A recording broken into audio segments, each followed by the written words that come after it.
What if I told you that deep inside you, right now, there are these tiny conductors of an orchestra, master cells that literally build, repair, and maintain you right from the very beginning?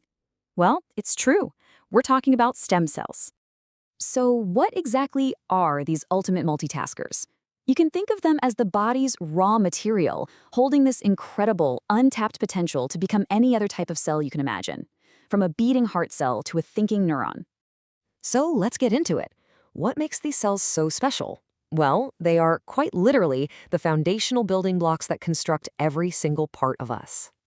At their core, stem cells basically have two superpowers. First, they can self-renew, which just means making perfect copies of themselves to keep a healthy supply on hand. And second, they can differentiate. That's the magic trick, where they transform into specialized cells like muscle, skin, or bone. Now, it's important to note that not all stem cells are created equal. On one hand, you've got embryonic stem cells, or ESCs. These are the true masters, what scientists call pluripotent, meaning they can become any cell type in the entire body. Anything.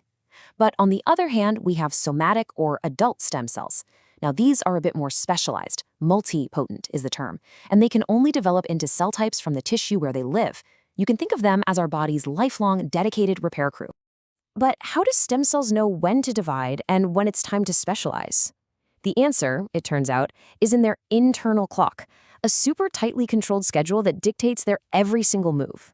Think of this clock as a biological assembly line with four main stages. In G1, the cell bulks up, getting everything ready for the big show. Then in the S phase, it copies all of its DNA, making a perfect blueprint for its new partner. In G2, it runs a final quality check, making sure everything's just right.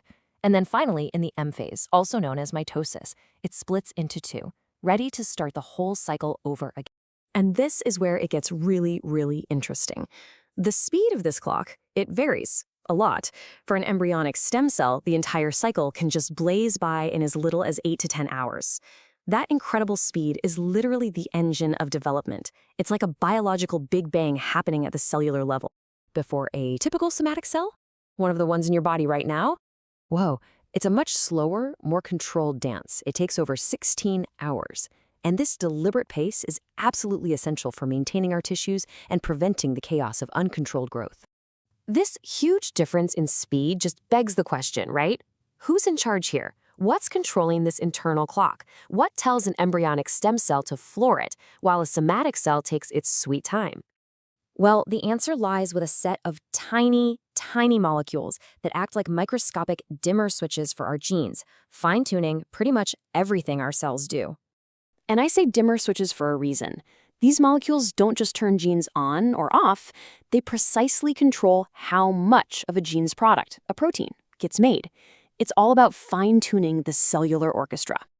Okay, so these amazing dimmer switches actually have a scientific name. They're called microRNAs, or miRNAs for short. They're these tiny little strands of RNA that don't code for proteins themselves. Nope. Instead, they are the conductors.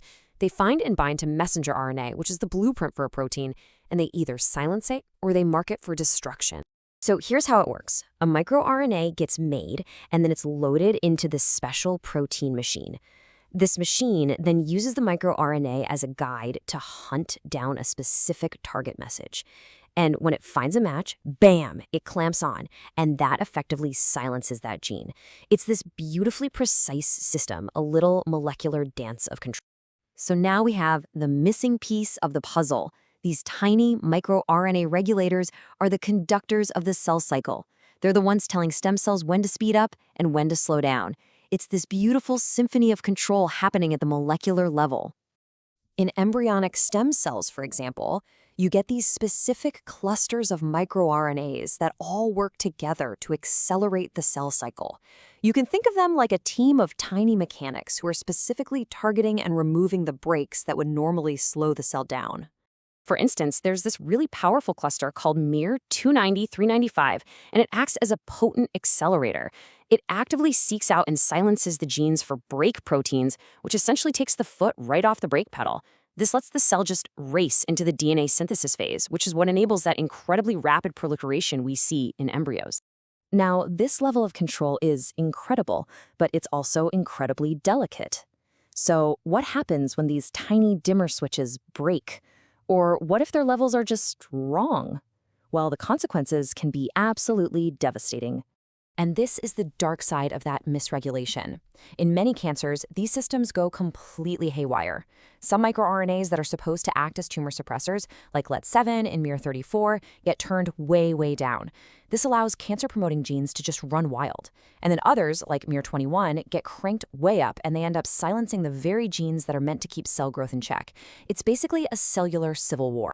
But it's not all doom and gloom. Actually, understanding this deep molecular control is totally revolutionizing how we study cells and develop new therapies. We're literally moving from these flat artificial environments into a whole new dimension of research, a new frontier of medicine. See, for decades, scientists have grown cells in flat plastic petri dishes.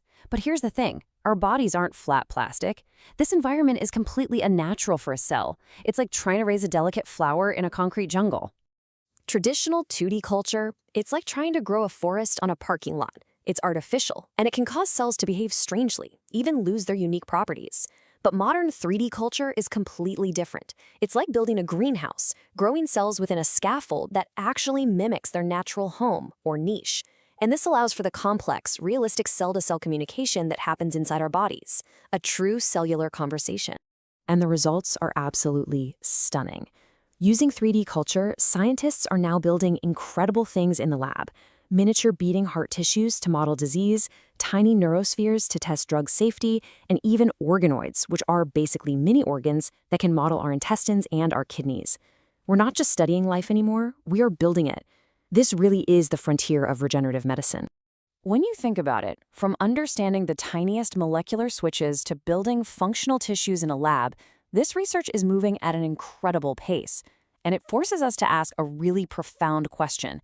By mastering the cell's internal clock and its environment, are we slowly learning how to build ourselves? The answer to that could change absolutely everything.